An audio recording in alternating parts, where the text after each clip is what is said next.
یو باس دادے چې توبه تر کم وخت پورې قبليږي. دویم باس دادے چې توبه د مسلمان او د کافر کې څه فرق دی.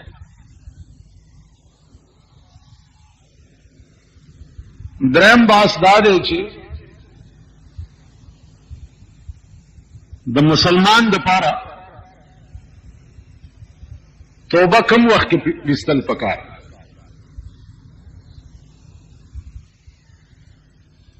عزیزانو د قرآن کریم نه دا معلومیږي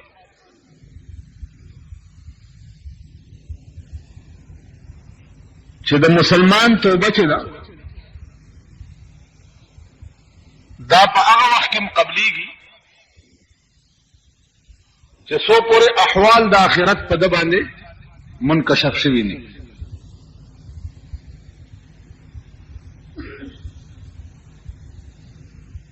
بعض علماء وایي چې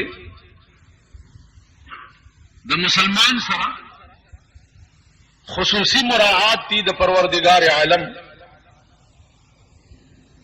چې په وخت د انکشاف کې هم الله باس د توبې چې ده هغه د مسلمان قبلې.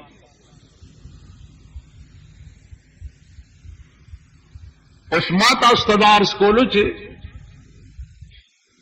توبه وایي څه شي ده.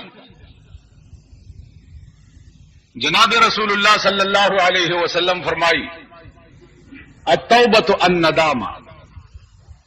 توبه دې ته وایي چې سړی په خپله ګناه باندې خپېمان شي.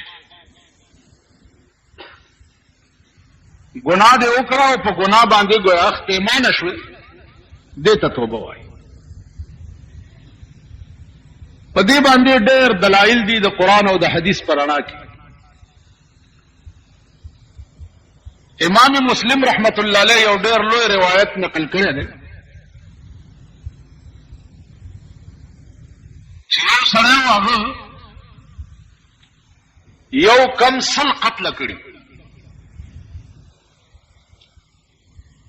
او یو کم سل قتل پس دتا سوچ ورغی چې او ظالمه دا به تر کومه پورې ته دا ظلم کوي.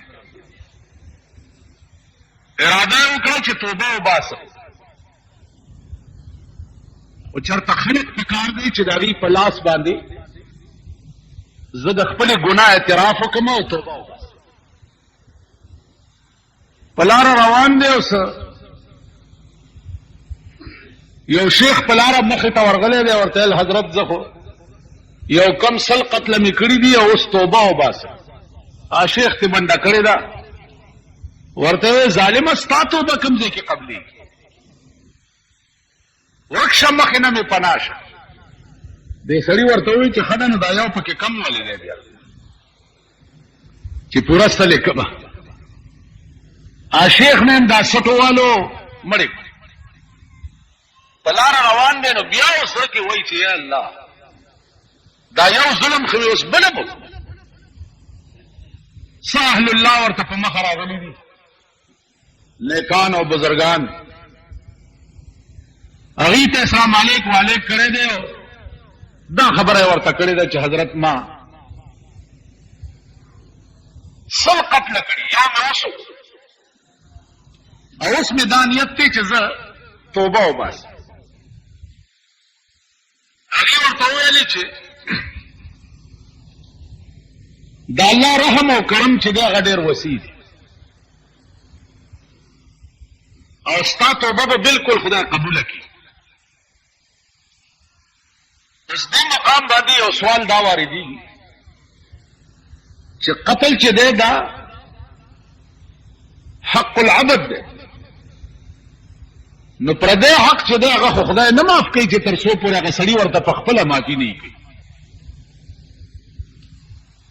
نو په توبه باندې به ګویا قتل څنګه معاف شي. علماء لیکي چې دا به دارنګې معاف کېږي چې الله وغواړي د چا د توبې قبلول نو دغه ستا باندې چې د چا حق دی دته به په جنت کې یو ځای وښیي. دې به تقاضا وکړي چې یا الله دا ځای مال راکړه، نو الله به ورته فرمایي چې دا ځای به اله درکم چې دې سړي ته معافي وکړي. نو دی به وایي چې یا الله ما معاف کړی دی خو ماله دغه ځای راکړه. الله به دا رنګ جوړ کړي سړي دپاره او دی به پې معاف کړي. نو عرض دا و چې انیکانو ورته ویلي چې د الله رحم چې دی هغه ډېر وسیع دی. قرآن کې راځي قل یا عبادی الذین اسرفوا علی انفسهم، پیغمبره د خپلو بندګانو ته ووایه چې تاسو په خپل ځان زیاتي کړي دي، نو لا تقنطوا من رحمت الله، د الله د رحمت نه مه ناامیده کېږئ. هر څومره بد او زیاتي چې درنه شوي دي نو د الله د رحمت نه مه ناامیده کېږئ. لا تقنطوا من رحمت الله ان الله يغفر الذنوب جميعا انه هو الغفور الرحيم. الله چې وغواړي نو ټول ګناهونه سړي ته معاف کړي، ځکه چې الله بخونکی او رحم کوونکی. عزیزانو په قیامت کې به یو ځلې دا بازار مو لګي چې په یو ادا باندې سړي ته معافي وشي، نو الله به اعلان وکړي چې دا سړی چې دا ما معاف کو، اے ملائکو د ده ګناهونه ولټوئ چې څومره ګناهونه یې کړي دي هغه ټول ورته په نیکۍ بدل کړئ. په دې مقام کې علماء شارحین لږ متردد غوندې دي چې ګناه به په قیامت کې څنګه په نیکۍ بدلېږي. ما په خبرو پوهېږئ؟ ګناه به څنګه په نیکۍ بدلېږي؟ عزیزانو ګناه به او په نیکۍ به بدل شي. یو پروفیسر ما نه تپوس وکړو، تقریر کې ما چرته دا خبره بیا اورېدلې وه چې ګناه به څنګه په نیکۍ بدلېږي. نو ما ورته وویل زه به تا ته دنیا کې وښیم چې پلیت شی به پاکېږي په تبدیل د جنس سره، پلیت شی چې وي هغه پاک شي. وی دا زما عقل کې نه راځي. مال دومره خو به د عقل کې راځي چې غنم چې څه وخت کې وکري نو هغې له سره ورکوي. دا سره تاسو وګورئ دا تمام د بني آدمو غل دي، وي که نه؟ سره معنا ډیران.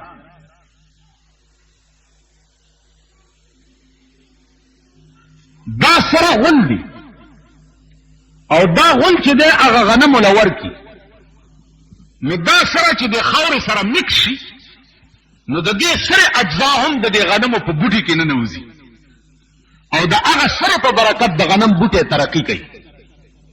نو دا بوټی چې ترقي وکړي نو هغه اجزا د سرې په دې غنم کې هم ګویا کې حلول وکړي او پکې ننوځي. هغه غنم بیا تخوري که نه چې د چا تربیت په غلو شوی. سوچ کولو کولو کولو آی ویل والله اوس پوه شو. طالبان وایي چې چرګ نه خورمه. ولې؟ وی الانسان یاکل الدجاجه، انسان د چرګ غوښه خوري، او الدجاجه یاکل القزره، او چرګه چې دا غول خوري. نو الانسان یاکل الدجاجه دا صغرا شوه، والدجاجه یاکل القزره دا کبرا شوه. نتیجه سره ووته الانسان یاکل القزره، انسان غول خوري. چرګه انسان چرګ خوري او چرګ غول خوري، نو نتیجه دا راوته چې انسان غول خوري. د دې چرګ زمونږ د بدن تربیت په خوراک کېږي که نه کېږي؟ خبره کوئ. د دې بدن تربیت په څه کېږي؟ په خوراک کېږي. وګوره کوم ماشوم له چې ښځه تی ورکړي، ښځه 2.5 کالو کې دننه د دې ښځې په تمامو زامنو دا جنۍ حرامه ده که نه ده؟ او که دا هلک وي د دې ښځې ټولې لوڼې په دې هلک حرامې دي که نه دي؟ ولې؟ ځکه چې د دې ښځې د دې یو ساس کې پیونه د دې ماشوم بدن تربیت وکړو، نو ګویا د دې یو ساس کې پیو په عوض کې دا ماشوم د دې ښځې د بدن جز شو. دا داسې شو لکه د دې لور یا د دې زوی. نو خپلې لور او خپلې زوی باندې خپله خور روانه ده، دغسې چې پی وله ورکي هم پرې روانه ده، ځکه چې په دې رضاعت سره د هغې د بدن پرورش په دې ساس کې باندې وشو. نو دا د دې ښځې د بدن جز وګرځېدو، نو خپل د بدن اجزاو کې یو بل سره نکاح جایز نه ده، نو لا محاله هغه ماشوم سره د ښځې د لور یا د زوی نکاح جایز ده. دا مې دې پورې درته وویل چې د غنم تربیت په سره کېږي، او سره چې ده دا د انسان ګنګي ده. اوس چې هلته جنس بدل شو، هغه سره بوټی شو او بوټی غنم شو، نو غنم ماله خوراک روا شو ځکه چې جنس بدل شو. بل دا چې اکثر لره حکم د کل وي، ته چې روان نیر کې متیازې وکړې، اوس پکې متیازې وکړې د دغه ځای نه اوبس کېنستل روا دي که نه دي؟ دا خبر که ته پوهېږې. اوس تلاو دی لس په لس، لس ګزه داسې، لس داسې، لس داسې، لس داسې، او ولاړې اوبه دي او لس په لس دي. د دې ولاړو اوبو چې لس په لس یې حکم یې په شان د جاري دی. هلته پکې متیازې وکړه، هلته د دې تلاو نه اوبس کل روا دي که نه دي؟ وجه څه ده چې اکثرو لره حکم د کلي، نو لږه پلیتي پکې ورغه او اکثرې پلیتي دي، نو ګویا حکم یې د کل شو، اکثرې پاکي دي. نو عرض مې دا و چې په تبدیل د جسم سره تبدیل د حقیقت راځي. نو عرض مې دا و عزیزان چې الله وغواړي نو ګناه به په نیکۍ بدله کړي. نو ګناه به په نیکۍ څنګه بدلیږي؟ مولانا روم لیکلي دي چې یو ښځه او خاوند ډېر غریبان، دا یې واورېده چې زمونږ د دې ملک بادشاه له چې څوک تحفه او ډالۍ یوسي، نو بادشاه والا ډېر انعام ورکړي. نو د ښځې خاوند ته وایي چې سړیه تم څه تحفه د بادشاه له یوسه چې څه انعام درکړي، ډېر غریبان دي. نو بادشاه د ښځې ورته چې دا ووایي، نو میړه ورته وایي چې ښځې زه خو د خدای سپېره یم، نو ما سره څه تحفه ده چې بادشاه له یوسه؟ ویل سړیه نور څه خو نشته، خو دا باران شوی دی او دا ډنډې دي ډېرې ښایسته اوبه دي پکې د پشکال، دا به درته منګي کې واچوم او بادشاه له یوسه. د پشکال د اوبو د ډنډو نه منګی وله ډک کړو، خوله یې وله وتړله او بادشاه د یو میاشتې په مزل باندې لرې و. ښځه ورسره ووته، مېړه له یې منګی ور په سر کړو او د خدای په امان یې ورته وویل رخصت یې کړو، دا ترې واپس کور ته راغله. چې واپس کور ته راغله نو اودس یې وکړو، مصلی یې واچوله، د 2 رکعاتو نفلو نیت یې وتړل. مولانا روم وی چې زن مصلا باز کرده از نیاز، زن مصلا باز کرده از نیاز، رب سلم ورد کرده در نماز. زن مصلا باز کرده از نیاز، رب سلم ورد کرده در نماز. ښځې مصلی واچوله، په مانځه ودرېده، په مانځه کې دعا کوي رب سلم ورد کرده در نماز. ای پروردګاره خاوند مې د یو میاشتې په مزل باندې بادشاه له تحفه روانه کړه، خدای صحیح سالم یې ورسه، په ډکه منګولې راوله. ښځې دعا وکړه. اوس دا توقع مونږ د خپلو ښځو نه نشو کولی چې مونږ چېرته داسې روان شو زمونږ ښځه به په نفلو ودرېږي، دعا به وکړي چې خدایه خاوند مې دا یقین ما ته د خپلو ښځو نه نشته، او بیا د پاکستانو ښځو تجربه وکړئ او ښځو ته وایه چې ښځې زه دوبۍ ته لاړم مزدورۍ پسې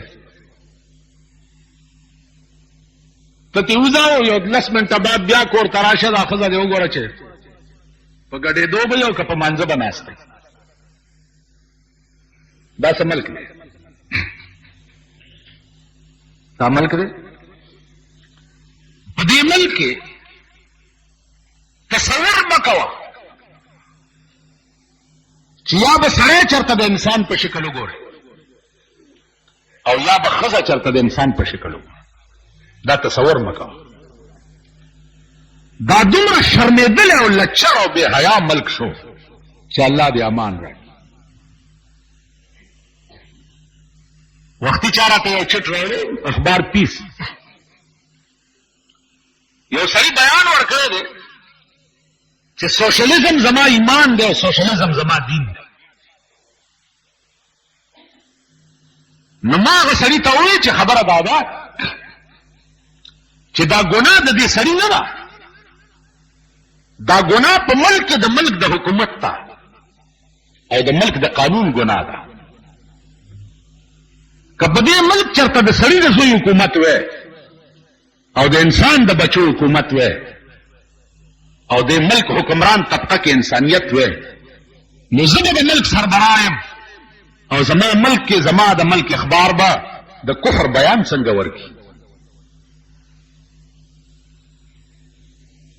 سوشلیزم که ایمان شته نه نو سوشلیزم ستا ایمان څنګه دی ایمان خو اول دې خرې نه خله پرتوګې ناباري ته وګوره چې ته خو اول د ایمان تعریف وګوره چې ایمان وایي څه شي ته ایمان په عربي کې تصدیق ما جاء به النبي ته وایي پیغمبر چې کوم قانون د خدای نه راوړی دی په هغې یقین کول دې ته ایمان وایي نو ته چې سوشلیزم ته ایمان و بې ایمانۍ ته ایمان وایي داسې عقل اوس دا سړی چې راونیسې سرلاندې خپې پاسې ځوړن کې او ورته وایي چې اوس کې څه ایمان دی لکه تماشه د ځانو ته وګوره چې د ده ایمان اوس څه کي د ده دا ټیزونه بیا وګوره خو ملک بې حیا او دروس ملک دی ای سوخت مزدست صرافان جوهر ناشناس قیمت خرمهر را با در برابر می کند ویسو ظلم لاسونو د جوهریانو چې د جوهری په دکان ناست او نظر یې نشته ړوند دی نو د کنجي کې قدر د مال جوهر سره برابر رحمان بابا وایي چې په بازار د نابینا جوهریانو خرمورا لالو جوهر درې واړه یو دي په سبب د ظالمانو حاکمانو اور او ګورو ته خبر درې واړه یو 300 کالو په سبب د ظالمانو حاکمانو اور او ګورو په خبر درې واړه یو دا نن ستا په ملک کې سال تاسو ورشئ د جمعې د ورځې د هر یو د اخبار دا منځ وګورئ چاته چې دوی مغزین دی که څه بلا ورته وایي د ملک د ښځو فوټوان پکې وګورئ تصویرونه پکې وګورئ هغې ګډېده هغه ډانس پکې وګورئ دا اخبارونه مونږ کور ته یوسو زمونږ لوڼه او زمونږ ښځې دا بیا ګوري هغه ښځې هغه جامې هغه شان و شوکت ګوري او زمونږ ښځې چې مونږ ته وګوري او د ګیرو ته مو ګوري او د شډل پډل ته وګوري او وایي چې کور یې وران شه چې وران دا څه په خره وړېدلی یم داسې ملک بیا دا ته خبردار شرمېدلي د بې حیا بچي د هندوستان نه یو اداکار را روان دی څه نام یې څه نام یې دلیپ کمار وګوره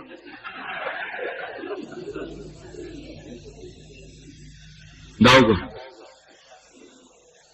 د هندوستان نه د سینما یو اداکار را روان چاته چې بالفاظ دیگر یو دم را روان د ملک لوی لوی معززین، لوی لوی شریفان، لوی لوی باعزت باوقار خلق داغه د پاره اوس نه بیانونه ورکوي چې داغه د راتلو طریقه به څه دعوت ولا چا ورکړی چې راشه.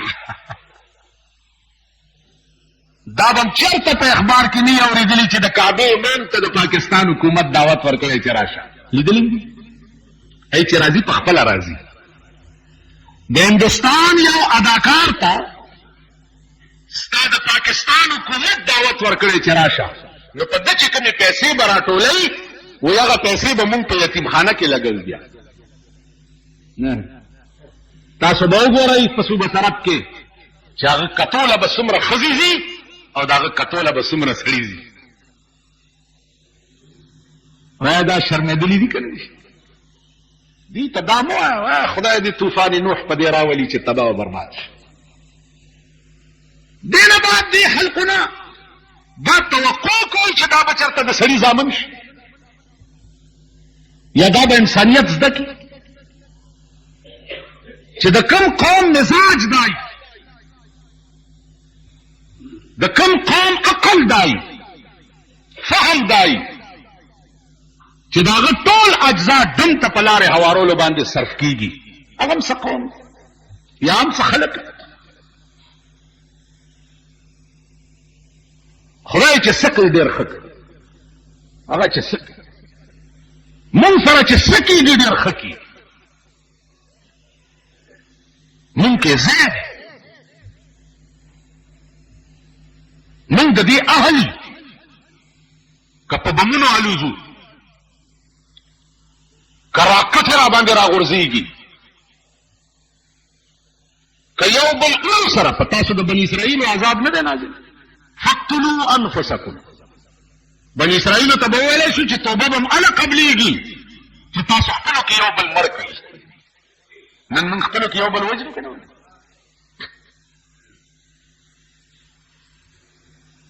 ستا توبې نه قبلې. په توبې ته پوهېږې نه نو چې د کوم ملک داسې حکومت د هغه حکومت له چې کوم خلک کار کوي د هغه حکومت وزیرانو له په اخبار کې وګورئ زرګونه خلق ناست دي او د هغه درفشاني اوري. تاسو وایئ په ایمان په دې تمام پاکستان کې د یو وزیر تقریر د دې قابل دی چې څوک یې واوري؟ د جنیجو تقریر د دې قابل دی چې ته یې واوري؟ د ضیاءالحق تقریر د دې قابل دی چې ته یې واوري؟ صحیح معنا میں د دې قوم دا نه دی. لکه چې ورځ تېرېږي وایي زاغان کېناسته په سر د سروي توتیان ته لاندې د ځان ورونه کوي. زاغان کېناسته په سر د سروي توتیان ته لاندې د ځان ورونه کوي. رزیلان پاسی عبدالعظیمه په شریفانو اعتراضونه کوي. زاغان کېناسته په سر د سروي توتیان ته لاندې د ځان ویرونه کوي. رزیلان پاسی عبدالعظیمه په شریفانو اعتراضونه کوي. نن رزله د زمانې هغه خلق دی چې کوم رزله د زمانې ته لارې هواروي، لارې ورته برابروي. لوی رزیلان دغه خلق. ستا د ملک دا کنجر او دم مزاج خلق وګورئ. د چا وظیفه چې شپه او ورځ ټلویزیون کتل دي، د چا وظیفه چې شپه او ورځ سینماګانې کتل دي، د چا وظیفه چې شپه او ورځ ویسیارونه کتل دي. دا دم مزاج خلق به تاسو وګورئ چې د دې حشر به څه د دې انجام به څه.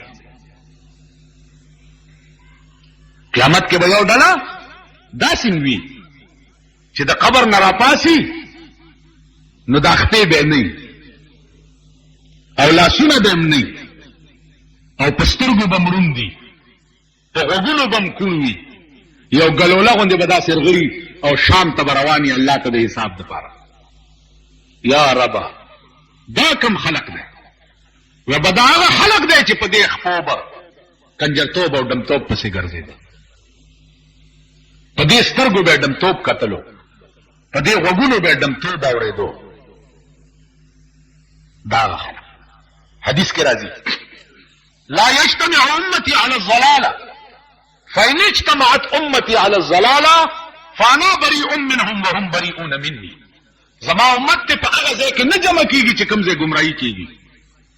که زما امت را جمع شو په هغه ځای کې چې کوم ځای گمراهي کیږي سردار کونین فرمایي زه د دوی نه بیزار یم او دوی زما نه بیزار.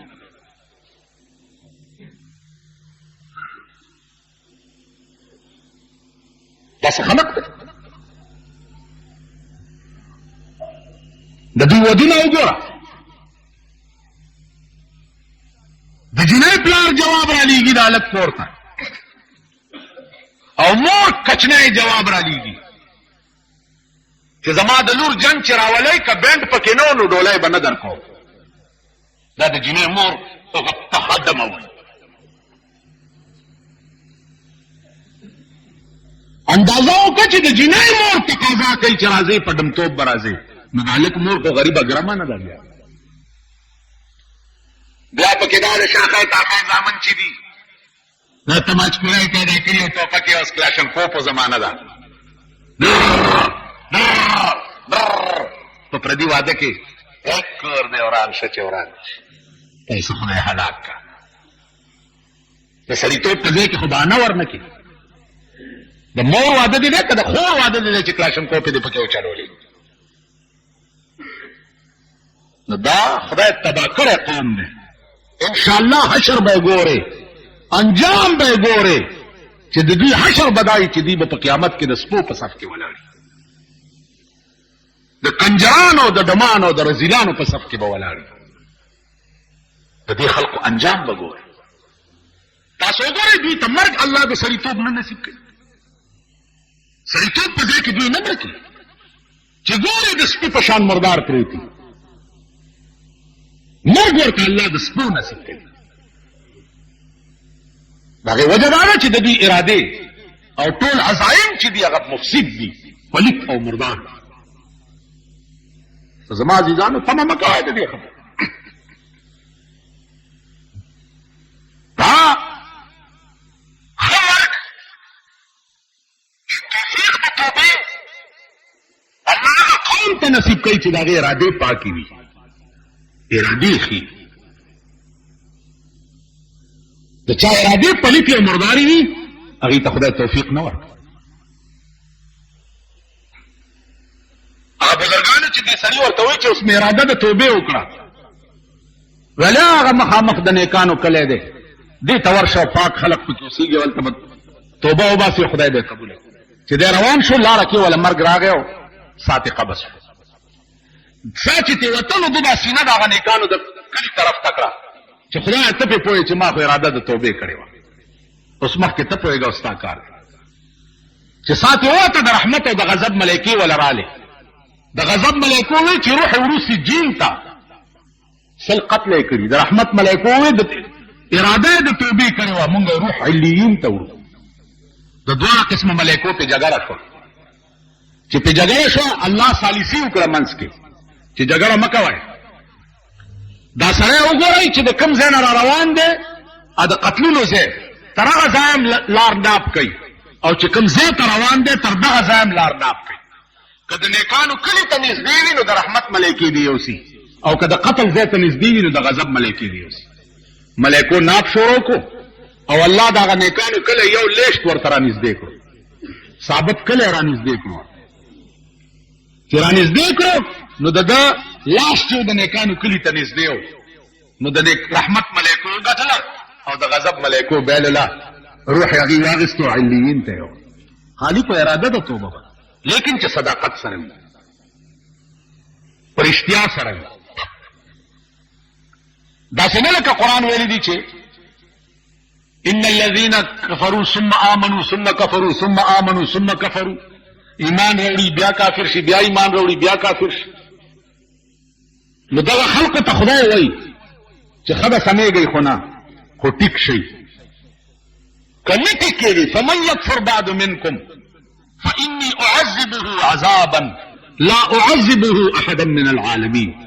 دس عذاب بدر کم په خپل ذات مې قسمی چې په خپل خدای کې مې دس عذاب بل چاله نه ورکړ. ټیک شي عزیزانو، دا ګرفت بیا داسې وي. الله دې امان راکړي چې یو ځل دې راونیسي. باغرانی ولا ډاکټران بدر ته ولاړي، اکسیجن بدر ته لګېدلی وي، ګلوکوسونه به درته خېجولي، رته به دې ماشینونه لګېدلی وي، او ته به الوداعي سلګۍ وهې، ته به بل جان ته روانې او ډاکټران به دې خوا راکاږي. مولانا روی چو قضا آیت طبیب ابلا شود، چو قضا آیت طبیب ابلا شود، آن دوا در نفع خود گمراه شود. قضا راشي ډاکټر قمقل شي، کومه دوايي چې د فائدې لپاره وي هغه په منلو درواري، ا دوايي به فائدې وکړي. اسم نو عرض مې دا چې ښځه ده خاوند یې رخصت کو او راله دا په مانځه ودرېده، او په مانځه کې وایي چې رب سلم ورد کردا در نماز، اے اللہ خاون میں د یو میاشت په مزل لارو، خدای ته صحیح سالم ورسه. دعا کوي الته چورا شه دو بادشاہ ته اطلاع وشو چې یو سړی د تحفه راوړی. څه تحفه راوړی؟ راي والی چې بادشاہ مانګه په سر د بادشاہ ته ورننه ایست. بچیا څه راوړی دی؟ جماع الجنه، د جنت وب مې راوړی. بادشاہ ورته سبحان الله د جنت وب انا راوالی. منګه ته راواغستو یو میاش چې په منګي کې وب پرتی ته وایي څومره ښه بوی دی کړی. ولاله ګلاس راوړی بادشاہ ورته د جنت وب دی. بادشاہ ګلاس اوس کلو چې وېس کلو چې بادشاہ اوس کلو نو اوس جنې جوړ ډاله څنګه نسکی اوس کلو صاحب ټول اوس کلی کړي نه مننه وېس کړي. بادشاہ اوس وایي دې سړی ته چې و سړی ته خدای قسم کوم سره پستاده د اخلاص او د دې توفیق بدل شته چې د یو میاشت په مزل تا وبروړي، د دې بدل خو په خدای قسم کوم سره خو ځای بول ځای او دا منګه ورته د سرو زرو ډک کيو وری خزانه ته ولې غلو او منګه ولا د سرو زرو ډک او داسې د دریای دجله په دې غاړه بوځي ورته دا وخایي چې دلته دریابونه د اوبو بیږي. خبره د اوبو نه وه، خبره ستا د اخلاص وه. علما لیکي چې د دنیا بادشاہ چې وغواړي نسخه اوبه په سرو زرو بدلولی شي، لیکن حقیقي چې په قیامت کې وغواړي نو ګناه په نیکۍ نشي بدلولی. دا د هغه تردد جواب دی چې قیامت کې به ګناه څنګه په نیکۍ بدلیږي. نو عزیزانه ګناه په نیکۍ بدلول خدای ته ګران کار نه دی. نو الله چې په کومه آداب چا ناراضي شي وایي بالکر ګناهونه یې ولټوئ او ګناهونه ورته په نیکۍ بدل کړئ. عزیزانو د یو جنازه دي چې د الله د پاره کړي، یو جنازه یو مسلمان، نو د یو جنازې قیمت به په هغه ورځ د احد د غرم راولګي. د یوې جنازې په عوض کې به ستا د نیکۍ په تله کې یو د احد غر کې ښودلی. اوس د توبې توفیق